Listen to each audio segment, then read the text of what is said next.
Hello friends, എന്താണ് വിശേഷം? എല്ലാവർക്കും സുഖമല്ലേ? അപ്പോൾ ഇതെൻ്റെ പിങ്ക് ലീഫുള്ള സിങ്കോണിയാണ് കേട്ടോ.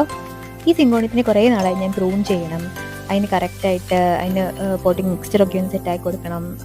എന്നാലേ വളരത്തുള്ളൂ. അപ്പോൾ അതിനുവേണ്ടി ഞാൻ കുറേ നാളായിട്ട് പ്ലാൻ ചെയ്യുന്നു. പക്ഷേ സമയം നടക്കുന്നില്ലായിരുന്നു. അപ്പോൾ ഇന്നിപ്പോൾ എൻ്റെ കയ്യിൽ കുറച്ച് നാളായിട്ട് ഇരിക്കുന്ന ഒരു ഇൻഡോർ പോട്ട് ഉണ്ടായിരുന്നു. ഞാൻ ആദ്യമേ വിചാരിച്ചത് ഏതെങ്കിലും ഒരു പോത്തോസ് വെറൈറ്റിനെ ഇതിനകത്ത് വെക്കാമെന്നാണ്. പക്ഷെ ഞാൻ പ്ലാൻ മാറ്റി. ഞാൻ വിചാരിച്ചു ഒരു വെറൈറ്റിക്ക് സിങ്കോണിറ്റി വെച്ചാൽ എന്താ രസം. കാരണം എന്ന് വെച്ചാൽ അതിൻ്റെ ആ ടിപ്പിലുള്ള ലീവ്സൊക്കെ നല്ല പിങ്ക് കളറാണ്. ഇപ്പം അത് മുരടിച്ച് നിൽക്കുന്നത് അതിന് ആവശ്യമുള്ള ന്യൂട്രിയൻസ് ഒന്നും കിട്ടാറുണ്ടോയെന്നാണ്.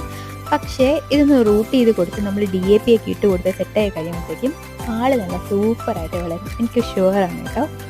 അപ്പോൾ നിങ്ങളും ഇതുപോലെ സിങ്കോണിയം വെച്ചിട്ടൊന്ന് ട്രൈ ചെയ്ത് നോക്കുക. നല്ല ഭംഗിയില്ലേ? എനിക്ക് ഒരുപാട് ഇഷ്ടമായി. അപ്പോൾ എല്ലാവർക്കും ഒരു സൂപ്പർ ഈവനിങ് ആയിക്കോട്ടെ.